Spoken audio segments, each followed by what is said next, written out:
The other thing I want to show you while you're here is this plant that grows underneath it.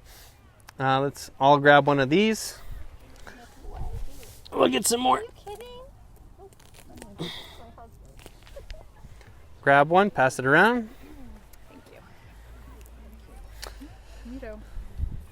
Okay, this is another one of those plants that we can identify much easier by smell than sight. So crush this up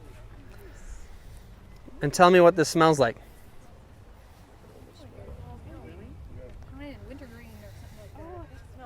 So this is called yarrow.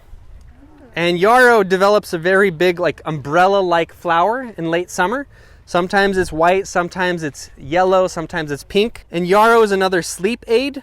So if you have problems with insomnia, if you just have trouble falling asleep at night, you could take some of that wild chamomile that we learned about. You could take some of those daisies, and you could take some yarrow, which smells very sweet, almost makes you salivate.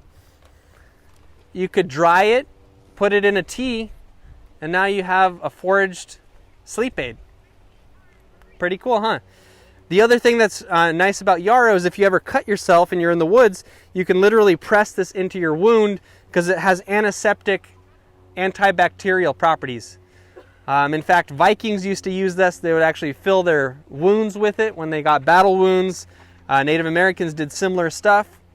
One time when I was on the trail, I cut through my palm while trying to cut a piece of fruit that we had in our backpack. And obviously I was 50 miles away from a hospital, so there was no way that I could stitch it up. And what I actually took is rose petals, because they're natural bandages. And then I would alternate that with yarrow. And you can look at my palm later, but there's almost no scar. It's sealed up really nicely. Wild edibles can literally save your life sometimes, and this is another one of those.